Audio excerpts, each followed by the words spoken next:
La mine de Dieu merci, une concession de la société Eau Plata, 200 hectares déforestés. Une production de 160 kg d'or par an en moyenne de 2006 à 2015. Plus rien ou presque ne pousse sur ces sols stériles. On est dans une situation qu'on pourrait appeler désertique. Désertique pluvieuse, parce que ce sous-sol, constitué d'une argile grossière qui s'appelle la kaolinite, est complètement stérile. Rien ne pousse. Ah, on peut dire que rien ne pousse. La lutte contre le désert minier commence dans ce jardin d'Éden à Roura, à 200 km de Dieu merci. La pépinière de Jean Végel, chargé de la revégétalisation à Eau Plata. La réglementation impose à l'industriel de replanter 40% des zones détruites. Ici, des dizaines de variétés d'arbres grandissent dans des conditions favorables. Quand ils sont assez vigoureux, les plants sont amenés sur la mine. Un trajet par la route jusqu'au barrage de Petit-Saut, puis 3/4 d'heure de canot et 30 km de piste pour rallier Dieu merci à Saint-Élie. Première étape, le chargement de terre humifère dans un camion de la mine.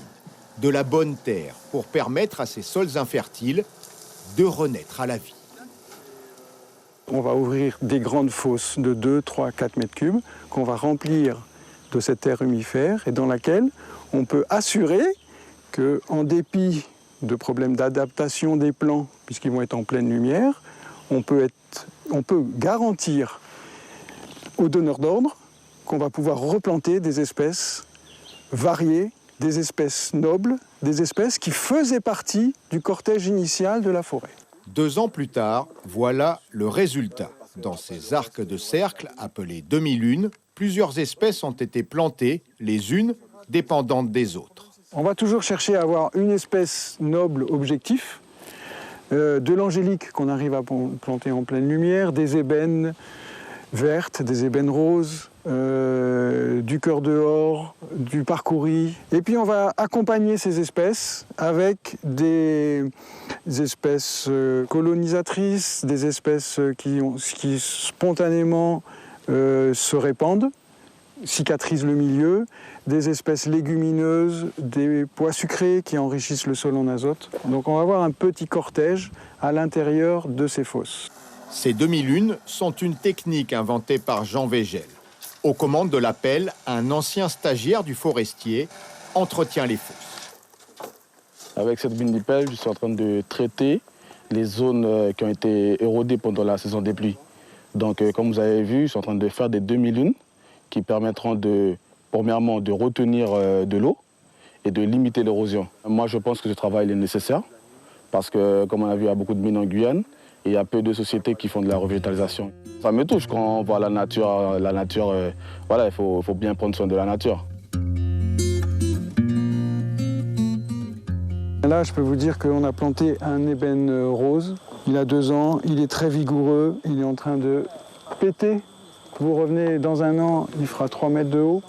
Vous revenez dans 3-4 ans, c'est un arbre qui est susceptible déjà d'avoir une dizaine de mètres de haut. Voici une parcelle en lisière de forêt plantée il y a 4 ans. Ce gaillac de Cayenne s'élève à plus de 6 mètres, une espèce noble devenue rare en Guyane. En revanche, les résultats sont décevants sur ce flat, une plaine gorgée d'eau en saison des pluies, où la revégétalisation a peu avancé. En 2015, Eau Plata a arrêté la production par gravimétrie sur le site.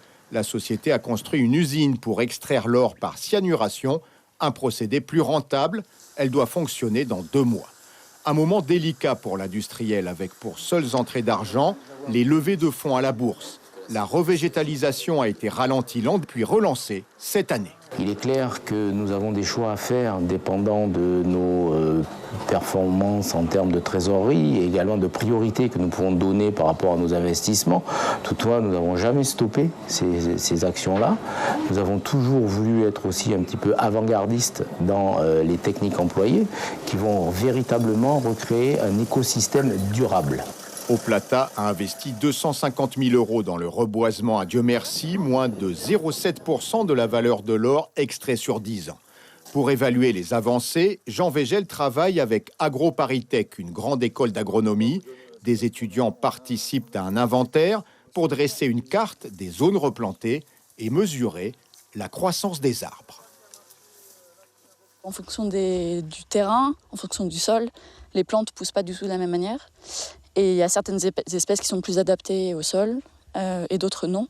Et on a aussi des données qu'on ne maîtrise pas et on ne sait pas pourquoi tel ou tel arbre pousse mieux que d'autres. Voilà, donc c'est des choses qu'il faudrait développer un peu plus en recherche. La recherche fondamentale a permis de mieux comprendre le fonctionnement de la forêt guyanaise, mais il y a encore peu de recherches appliquées sur la revégétalisation des sites aurifères. 14 ans après la signature de la charte mine responsable par l'État et le secteur minier, beaucoup reste à faire pour que la forêt reprenne ses droits, là où l'or a fait tomber les arbres.